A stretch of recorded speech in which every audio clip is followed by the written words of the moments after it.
بسم اللہ الرحمن الرحیم۔ السلام علیکم ورحمۃ اللہ وبرکاتہ۔ پیارے ناظرین، آج کل یزید کی اولاد اور اس کے آباء و اجداد کو لے کر بہت سی ویڈیوز گردش کر رہی ہیں، جن میں یزید کی نسل کے بارے میں اور اس کی اولاد کے بارے میں بہت سی گمراہ کن معلومات شیئر کی جا رہی ہے۔ نیز اس کی نسل اس کے کس بیٹے سے چلی اور یزید عرب کے کس مشہور قبیلے سے تعلق رکھتا تھا، اور یزید کا نبی کریم صلی اللہ علیہ وآلہ وسلم کے خاندان بنو ہاشم سے کیا تعلق تھا، اور عثمان غنی رضی اللہ تعالی عنہ کے ساتھ یزید کا کیا رشتہ تھا۔ پیارے ناظرین، ان تمام باتوں کے جواب ہم مستند اور صحیح تاریخ دانوں کی روایات کی روشنی میں دینے کی کوشش کریں گے۔ تاریخ طبرانی اور تاریخ سیوطی کے مطابق عبد المناف بن قصا کے دو جڑواں بیٹے پیدا ہوئے، جن کا نام ہاشم اور عبد الشمس تھا۔ ان دونوں بیٹوں کے کچھ اعضاء آپس میں ملے ہوئے تھے۔ کچھ روایات کے مطابق ایک کی پیشانی دوسرے کے ہاتھ کے ساتھ چپکی ہوئی تھی، جیسا کہ عام طور پر جڑواں بچوں کے کوئی نہ کوئی اعضاء آپس میں ملے ہوتے ہیں۔ جب ان دونوں بھائیوں کے ملے ہوئے اعضاء کو الگ کیا گیا تو خون کا فوارہ پھوٹ پڑا، جس کو دیکھ کر کاہنوں نے کہنا شروع کر دیا کہ ان دونوں بیٹوں کی نسلیں آپس میں ہمیشہ دست گریباں ہی رہیں گی۔ پیارے ناظرین، بنو امیہ خاندان کی جد امجد امیہ نامی ایک شخص کو کہا جاتا ہے، جو کہ عبد شمس بن مناف کا بیٹا ہونے کا دعویٰ کرتا تھا، لیکن بنو ہاشم کے مطابق وہ عبد الشمس کا بیٹا نہیں تھا، بلکہ اس کا غلام تھا۔ عبد الشمس کے اسی بیٹے امیہ سے اس کے دو بیٹے پیدا ہوئے، جن کا نام حرب اور ابو العاص تھا۔ حرب کو بعض راوی عرب بھی کہتے ہیں، اور بعض راویوں کے مطابق حرب اور عرب دو مختلف بھائی تھے، لیکن صحیح اور مستند راویوں کے مطابق حرب اور عرب ایک ہی بیٹے کا نام تھا۔ حرب سے آگے ابو سفیان پیدا ہوئے، اور ابو سفیان کے بیٹے معاویہ ابن ابی سفیان، اور پھر اس کی اولاد میں یزید پیدا ہوا۔ جبکہ دوسری جانب دیکھا جائے تو بنو ہاشم سے حضرت عبد المطلب پیدا ہوئے، جن سے آگے نبی صلی اللہ علیہ وآلہ وسلم کے والد گرامی حضرت عبداللہ پیدا ہوئے، اور اس کے علاوہ حضرت ابو طالب، حضرت عباس، حضرت حمزہ وغیرہ بھی انہی کے بیٹے تھے۔ لیکن حضرت عبداللہ نبی صلی اللہ علیہ وآلہ وسلم کے والد گرامی ہونے کی حیثیت سے زیادہ مشہور ہوئے، اور ابو طالب کے ہاں حضرت علی رضی اللہ تعالی عنہ کی ولادت ہوئی، اور وہ اس لحاظ سے نیک نامی رکھتے تھے۔ جبکہ اس کے علاوہ حضرت حمزہ بن عبد المطلب نبی صلی اللہ علیہ وآلہ وسلم کے وہ چچا تھے، جنہوں نے نبی صلی اللہ علیہ وآلہ وسلم دل و جان کے ساتھ مشرکین مکہ سے حفاظت فرمائی تھی، اور پھر آپ صلی اللہ علیہ وآلہ وسلم پر ایمان لا کر اسلام سے شرف یاب ہوئے۔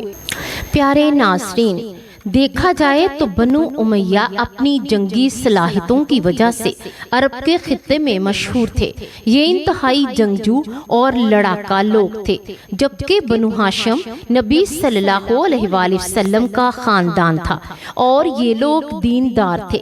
اور اس لیے نبی صلی اللہ علیہ وآلہ وسلم نے ارشاد فرمایا کہ اللہ تعالیٰ نے مجھے بہترین خاندان میں پیدا فرمایا۔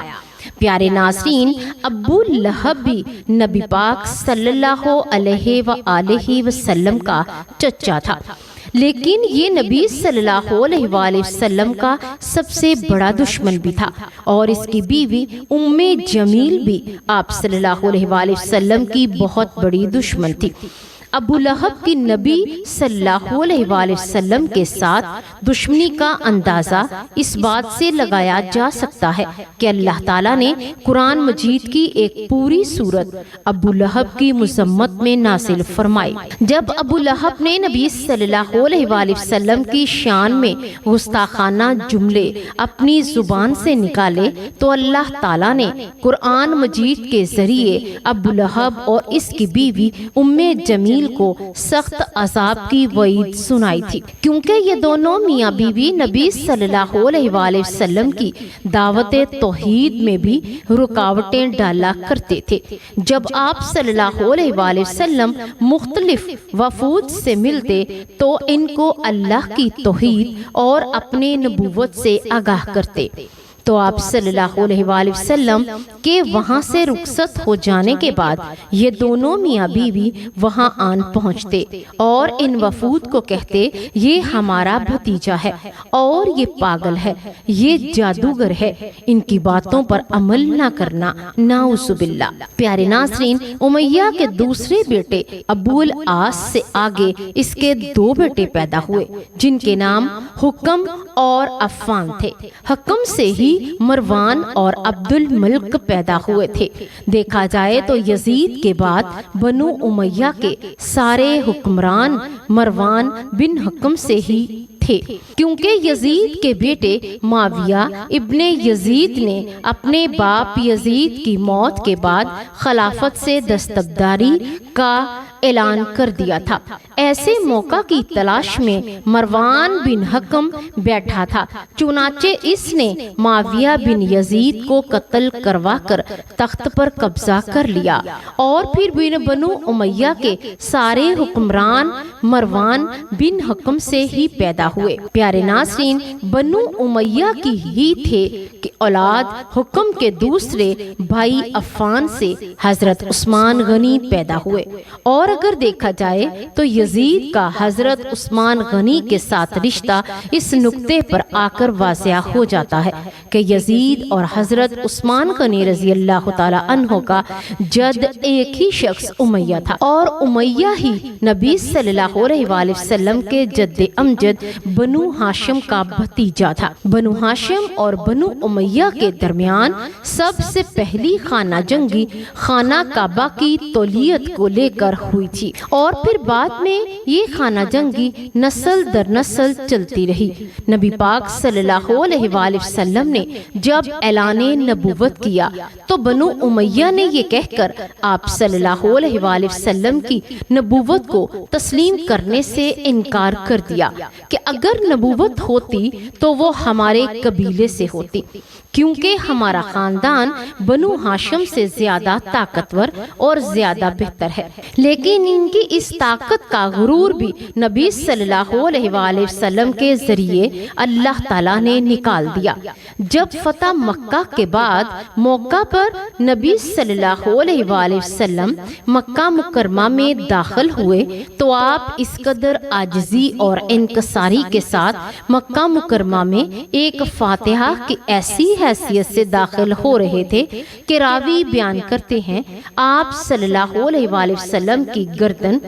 اس قدر جھکی ہوئی تھی کہ آپ کی داڑھی مبارک آپ کے سینہ اقدس کے ساتھ لگ رہی تھی۔ نبی صلی اللہ علیہ وآلہ وسلم کے ذریعے جب مشرکین مکہ کا اور ابو سفیان کا غرور خاک میں ملا تو لوگوں نے ابو سفیان کو اسلام کی طرف راغب ہونے کی ترغیب دی، اور یوں ابو سفیان نے نبی صلی اللہ علیہ وآلہ وسلم کی بارگاہ میں حاضر ہو کر اسلام قبول کر لیا۔ اس موقع پر ابو سفیان کی بیوی ہندہ نے بھی اسلام قبول کر لیا تھا۔ حضرت حمزہ بن عبد المطلب جو کہ نبی صلی اللہ علیہ وآلہ وسلم کے چچا تھے، انہوں نے ہندہ کے باپ عتبہ کو جنگ بدر میں جہنم واصل کیا تھا،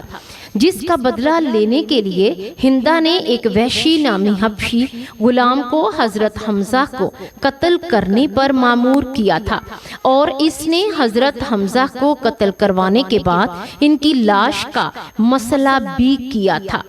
ہندا بھی اسلام قبول کرنے کے لیے نبی صلی اللہ علیہ وآلہ وسلم کے پاس آئی تھی اور اس نے بھی ابو سفیان کے ساتھ ہی اسلام قبول کر لیا تھا۔ لیکن ابو سفیان کی اولاد سے جب معاویہ پیدا ہوئے تو اس وقت مسلمانوں کے درمیان فتنہ اور فساد کا بازار گرم ہو چکا تھا، اور اس سازشوں اور شورشوں کے دور میں بنو امیہ اور بنو ہاشم کی یہ خاندانی رنجش ایک بار پھر سے اجاگر ہو چکی تھی، جس کا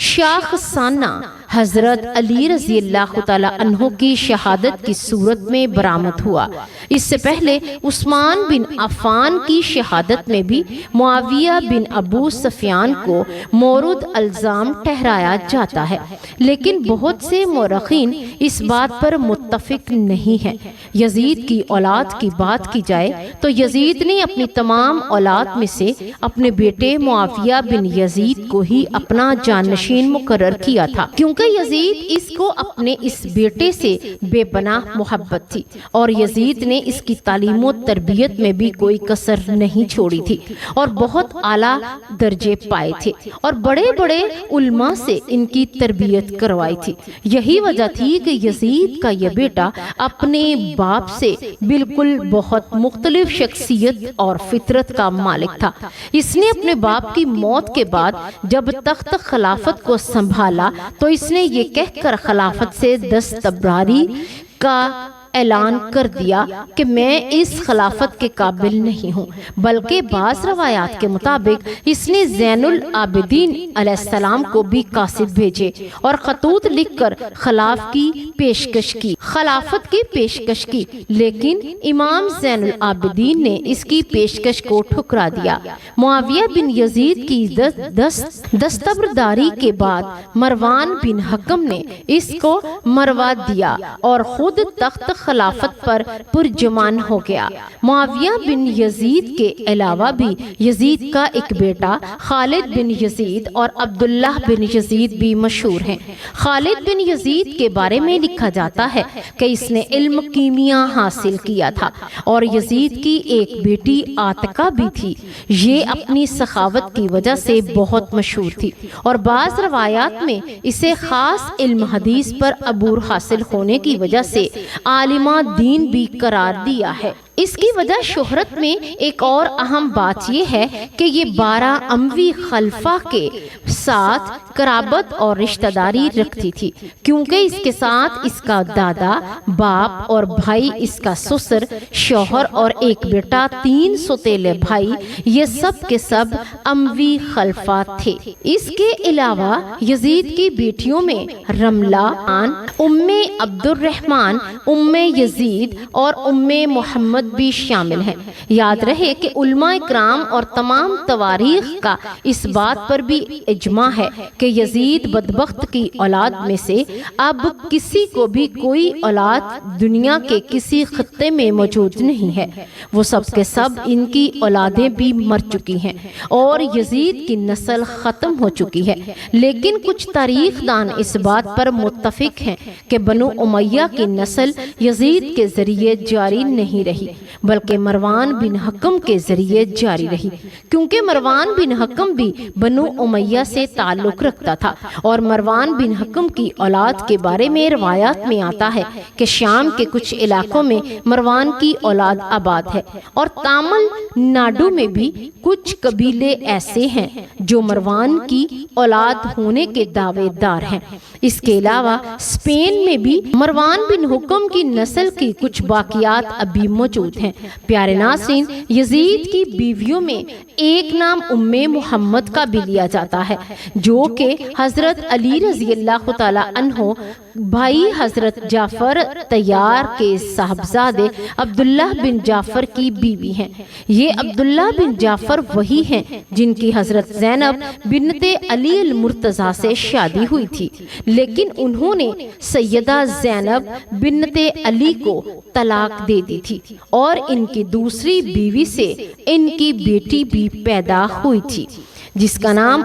محمد بتایا جاتا ہے، اور رشتے کے لحاظ سے یہ سیدہ زینب بنت علی کی سوتیلی بیٹی تھی، اور اسے ہی رشتے کے لحاظ سے یزید کو سیدہ زینب بنت علی کا داماد بھی کہا جاتا ہے، لیکن یہ رشتہ داری اتنی گہری نہ تھی کہ جس کی بنا پر سیدہ زینب بنت علی یزید کے لیے کوئی نرم گوشہ اپنے دل میں رکھتی ہوں، بلکہ یزید بدبخت نے جب ان نفوس قدسیہ کو اپنے دربار میں قیدیوں کی صورت میں لا کھڑا کیا تو ان کی زنجیروں میں باندھا ہوا تھا، اور سیدہ زینب بنت علی ہی وہ خاتون تھی جنہوں نے یزید بدبخت کو اس کے بھرے دربار میں لان تان کیا تھا اور اس کو خوب ملامت کیا تھا، اور آل رسول صلی اللہ علیہ وآلہ وسلم پر ہونے والے حقیقت ظلم و زیادتی کو لوگوں کے سامنے کھول کر بیان کیا تھا۔ اللہ تبارک و تعالیٰ سے دعا ہے کہ اللہ تبارک و تعالیٰ ہمیں دین کی بات سننے، سمجھنے اور اس پر عمل کرنے کی توفیق عطا فرمائے۔ اللہ تبارک و تعالی ہمیں اسلام کے اصولوں کے مطابق زندگی بسر کرنے کی توفیق عطا فرمائے۔ اللہ تبارک و تعالی ہم تمام کا حامی و ناصر ہو، آمین یا رب العالمین۔